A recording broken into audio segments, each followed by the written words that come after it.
No olvides darle like y suscribirte a nuestro canal.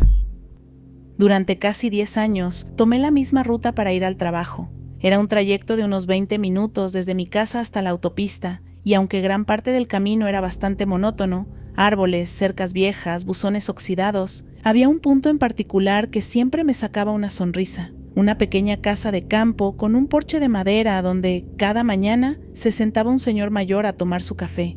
Siempre con su taza blanca y su gorra de béisbol deslavada y siempre con una sonrisa tranquila. No hablábamos ni nos conocíamos más allá de eso, pero él me saludaba cada vez que pasaba con el coche, y yo, sin falta, le devolvía el saludo.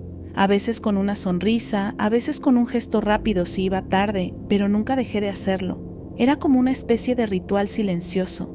Con el tiempo, su saludo se volvió algo tan parte de mi rutina como tomar el primer sorbo de café o revisar si llevaba las llaves en el bolso.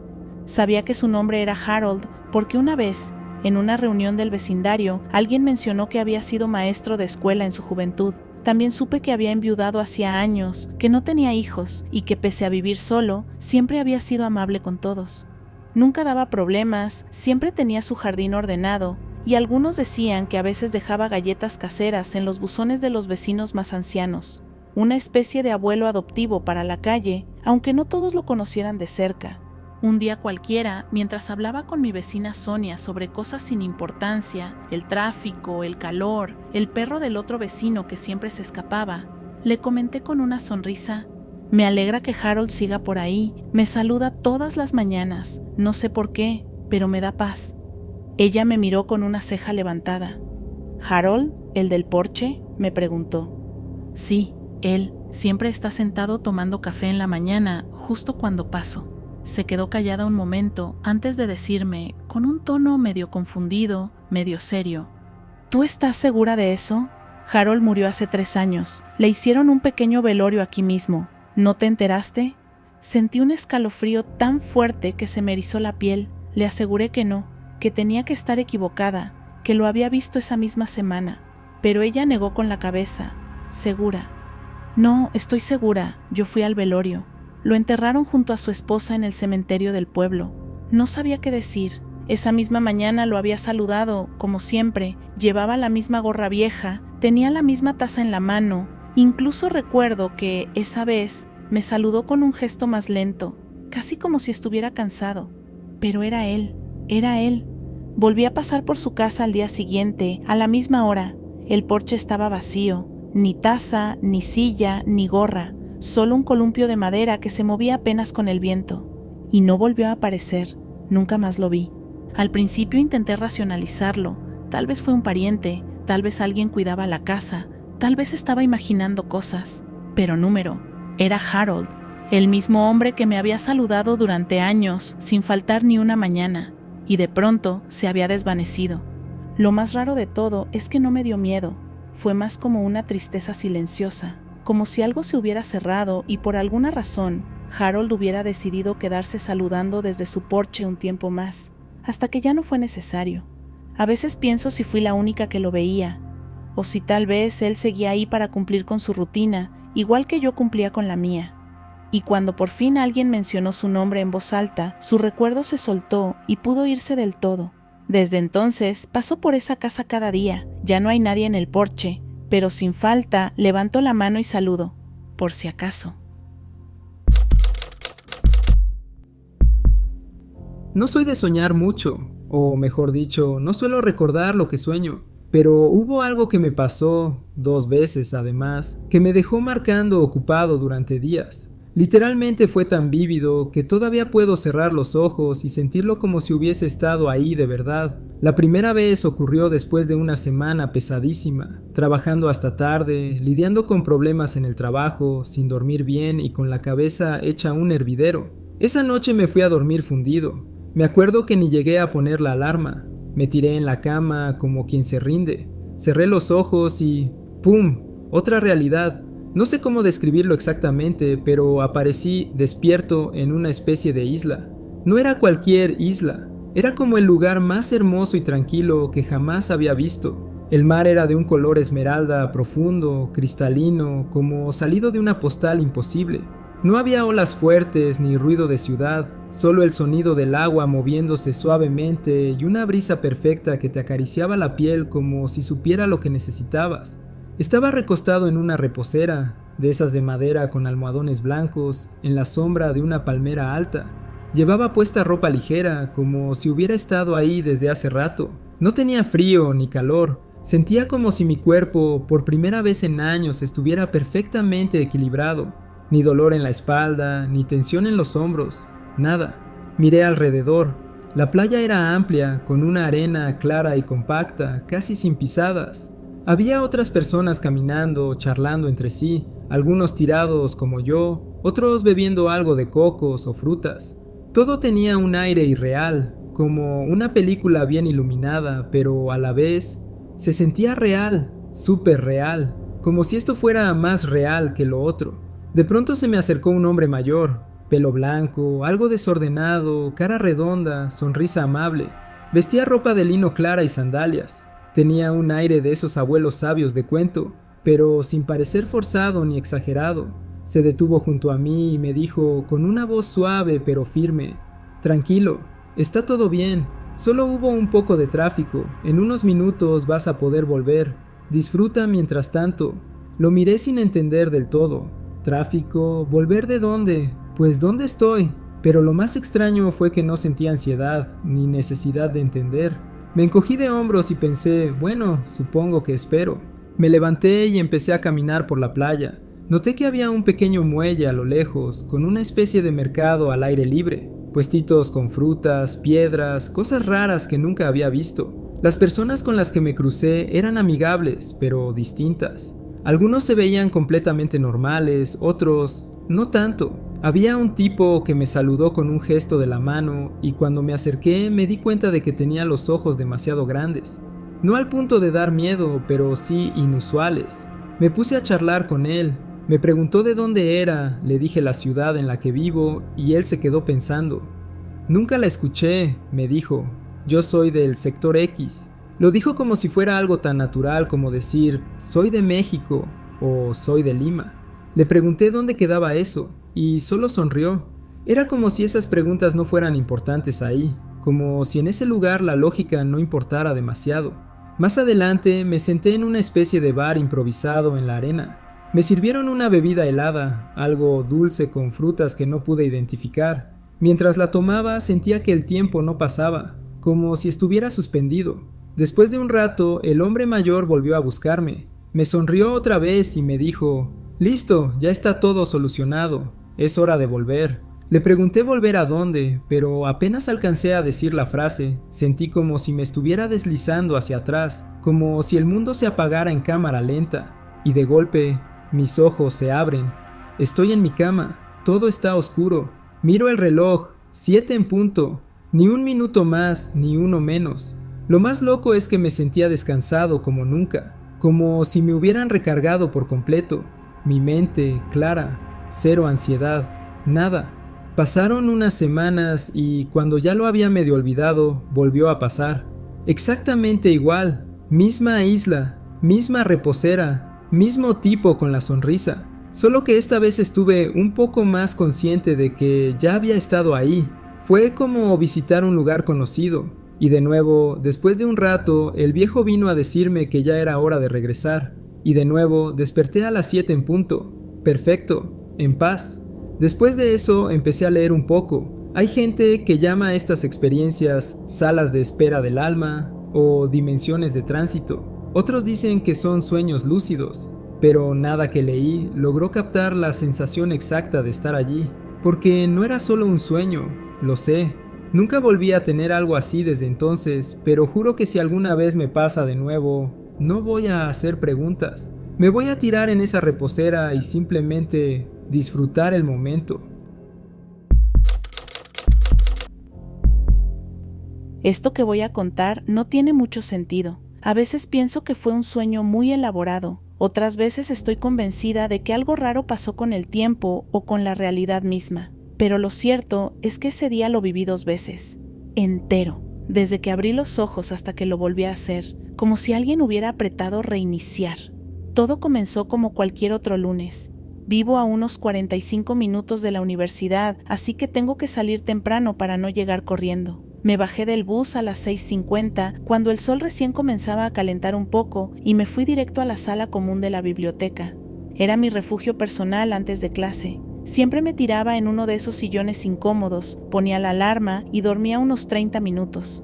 Ese día no fue la excepción. Cerré los ojos y me quedé dormida casi de inmediato. Lo que pasó después creí que era la continuación natural del día. Me desperté, recogí mis cosas, fui al baño a lavarme la cara y me dirigí a mi primera clase, que era Historia de América Latina. Recuerdo que la profesora nos devolvió los ensayos corregidos y que me molesté un poco porque me bajó puntos por formato. Después tuve ética y justo discutimos un texto sobre dilemas morales en las relaciones personales, lo que ahora me parece una ironía muy cruel. A eso de las 11:30 salí al patio techado a almorzar con mis amigas. Éramos 4. Ese día específicamente me acuerdo de que una de ellas me ofreció parte de su sándwich de ensalada de huevo y le dije que no, que prefería algo más simple porque me había quedado con acidez la vez pasada. Compré papas y un jugo y nos sentamos a hablar de cosas random, exámenes, profesores que nos caían mal, y en un momento les dije que estaba pensando en pasar a ver a mi novio por sorpresa. Me acuerdo de que una de ellas hizo una mueca, pero yo me reí y dije que seguro se iba a alegrar. Así que cuando salí de clases a las 4 de la tarde, en vez de tomar el bus a casa, me fui en dirección a su departamento, que no quedaba tan lejos.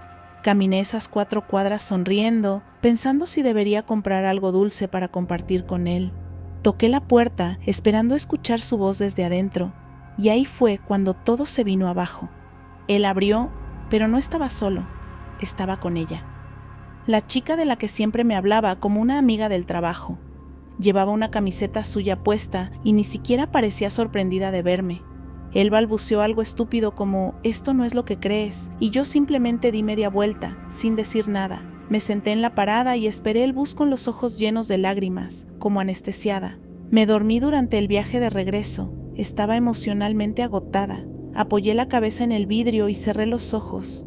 Y entonces volví a despertar en la sala común de la biblioteca. Mismo sillón, mismo zumbido de la máquina expendedora, mismo frío de la mañana. Miro la hora, eran las 7 de la mañana. Otra vez. Me quedé sentada sin moverme por varios minutos, pensando que había tenido el sueño más vívido y cruel del mundo. Pero algo me decía que no había sido solo un sueño. Sabía lo que iba a pasar. No lo presentía, lo recordaba, y todo comenzó a repetirse. Fui al baño, me miré al espejo tratando de ver si había cambiado algo en mí. Luego caminé a Historia. La profesora devolvió los ensayos con los mismos comentarios. Ética vino después, con el mismo texto. Almorcé con mis amigas y de nuevo la misma chica me ofreció su sándwich de ensalada de huevo. Esta vez lo acepté, solo para confirmar que sabía exactamente cómo iba a saber. Me animé a contarles lo que soñé, sin muchos detalles. Les dije que había tenido una pesadilla en la que sorprendía a mi novio con otra. Ellas se miraron raro, pero una de ellas dijo: «A veces los sueños dicen más de lo que creemos». A las 4 de la tarde no fui a su casa, me fui a casa directamente, pero antes lo llamé. Quería probar algo, le pregunté: «¿Estás con ella ahora?». Se quedó callado. «La de cabello corto, la que trae puesta tu camiseta gris». El silencio del otro lado me dio toda la respuesta. Lo negó, al principio, claro, pero luego lo admitió. No entendía cómo lo sabía. Yo tampoco. Todo lo que puedo decir es que lo viví una vez, y luego, inexplicablemente, lo viví otra vez, como si la realidad me hubiera dado una segunda oportunidad para abrir los ojos. Nunca volví a experimentar algo así, pero desde entonces, cada vez que sueño algo demasiado real, me despierto con un nudo en el estómago, preguntándome: ¿y si esto no es un sueño? ¿Y si es un adelanto de lo que viene? Hay días que no son solo días, son advertencias disfrazadas. Esto nos pasó hace 2 años a mi esposa y a mí, y todavía no tenemos una explicación lógica para lo que ocurrió. Habíamos salido a la carretera para ir a pasar el Día de Acción de Gracias con mi familia, en el pueblo donde crecí. Hacía tiempo que no volvía, y ese viaje de unas 7 horas lo habíamos hecho 1000 veces, tanto juntos como por separado, desde niños. Nada nuevo. Yo crecí en un estado muy rural, de esos donde las ciudades importantes están separadas por campos interminables, silos oxidados y estaciones de servicio solitarias. Hay una carretera en particular que atraviesa el centro del estado, conocida por ser una ruta de atajo. Es más rápida que la autopista principal, pero no muchos se animan a tomarla de noche. No hay pueblos, ni luces, ni estaciones. Solo campo, curvas largas y uno que otro granero abandonado. Esa noche estaba completamente oscura. No se veía ni la luna, pero nosotros ya conocíamos esa ruta. Íbamos conversando, cantando canciones viejas que sonaban en la radio y contando anécdotas de otros viajes. En cierto punto me di cuenta de que ya estábamos por salir de la carretera del atajo. Hay algunos puntos de referencia inconfundibles. Un elevador de granos a la izquierda, una curva muy pronunciada justo antes de que termine, un par de casas aisladas y, finalmente, la señal de stop que marca la intersección con la autopista estatal principal. Esa señal es prácticamente la frontera entre la nada y el regreso a la civilización. Recuerdo perfectamente ver el elevador de granos. Pasamos la curva. Vi las casas a un lado, incluso noté una luz prendida en una ventana. Todo normal, hasta que unos 5 minutos después, mi esposa me miró de pronto y me dijo: «Oye, ¿ya tomamos la autopista?». Me pareció una pregunta rara, porque según yo ya habíamos pasado todo eso. Le respondí sin dudar: «Claro, hace rato, ya estamos camino al pueblo».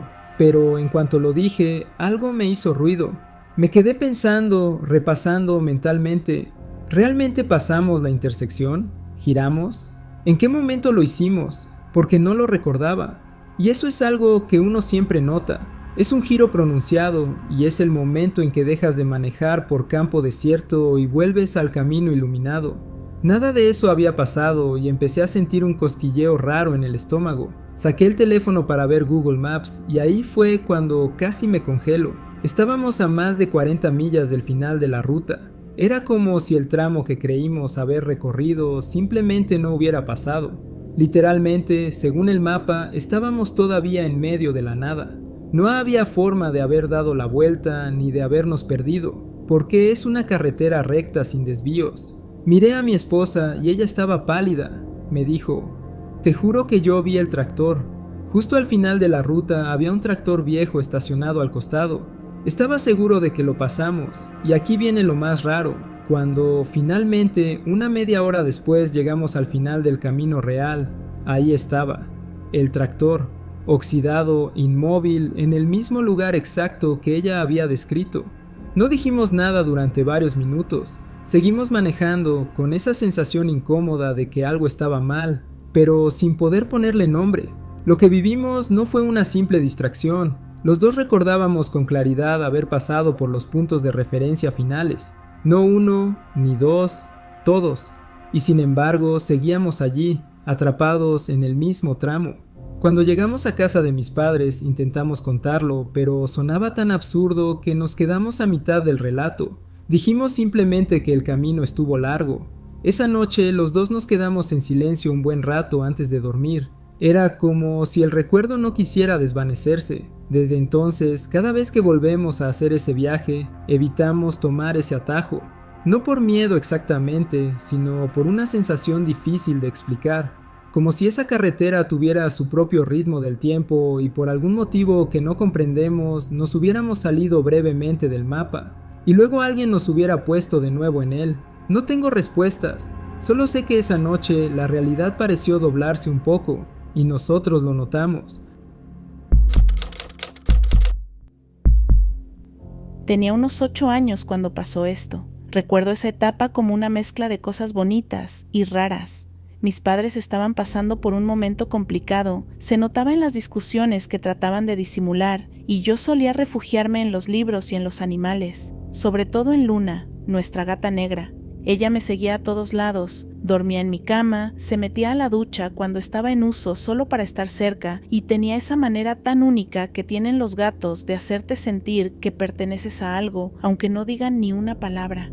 Era mi compañera más constante. Unas semanas antes de que todo pasara, nos dimos cuenta de que Luna estaba embarazada. Yo estaba emocionadísima. Cada tarde le hablaba a su pancita, convencida de que los gatitos podían oírme. Mis padres incluso me prometieron que podría quedarme con uno si todo salía bien. Cuando llegó el día, mi mamá preparó una especie de nido improvisado con mantas viejas en el baño de la casa, justo detrás de mi habitación. Me explicó que Luna necesitaba tranquilidad y que no podía estar entrando a molestarla. Me costó, pero obedecí.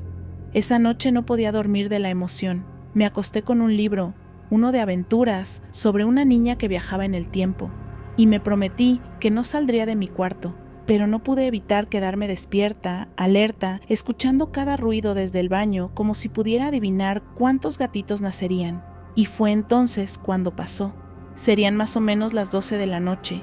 Estaba con la lámpara encendida, releyendo el mismo párrafo por 5ª vez, cuando algo se movió en el rabillo de mi ojo, justo en el marco de la puerta, que siempre dejaba entreabierta. Pensé que era mi mamá. Me giré para mirar y se me heló la sangre. Lo que vi no era mi mamá. Una figura oscura, encapuchada, pasó lentamente frente a mi puerta. No caminaba como una persona normal. Su cuerpo parecía flotar apenas, como si no tocara el suelo. Iba cubierta completamente por una especie de capa negra, y en su mano, o lo que yo interpreté como una mano, sostenía algo largo y curvado que con la luz tenue parecía una especie de arma. No hizo ningún ruido, no se detuvo, solo siguió su camino hacia donde estaba el baño. Me quedé paralizada, literalmente. No podía moverme, ni gritar, ni respirar bien. Todo mi cuerpo se tensó como si algo invisible me presionara el pecho. Me quedé abrazada a mi libro, como si eso pudiera protegerme, hasta que en algún momento me quedé dormida por pura tensión. A la mañana siguiente, lo primero que hice fue correr al baño. Pero no estaban ahí ni Luna ni los gatitos. Mi mamá me encontró mirando el nido vacío y me explicó, con cara de cansancio y tristeza, que los gatitos habían nacido muertos. Todos. Yo no le dije nada sobre lo que vi esa noche, no por miedo a que no me creyera, sino porque parte de mí sentía que si lo decía en voz alta, iba a ser más real, como si nombrarlo le diera poder. Con el tiempo intenté racionalizarlo. Tal vez fue mi imaginación, tal vez estaba muy nerviosa, tal vez la luz hizo que algo normal pareciera aterrador, pero no lo creo. A mis 8 años estaba muy despierta, no era una sombra, no era sueño, vi lo que vi. Y por más que lo niegue, en el fondo sé que aquella noche algo pasó por el pasillo de mi casa, algo que no era de este mundo. Desde entonces no puedo ver una figura encapuchada sin sentir un nudo en el estómago, y aunque Luna vivió varios años más, nunca volvió a quedar embarazada y tampoco volvió a ser la misma. Esa noche le dejó algo roto dentro, como a mí. A veces me pregunto si la muerte puede visitar casas sin llevarse a una persona, si tiene permiso para aparecerse en otras formas, como para recoger otras vidas más pequeñas. ¿Puede la muerte pasar frente al cuarto de una niña, en silencio, solo para hacer su trabajo con unas criaturas que apenas habían llegado al mundo? No tengo la respuesta, solo tengo el recuerdo de ese momento, que con los años no se ha desdibujado ni un poco, y la certeza de que aquella noche no estábamos solas.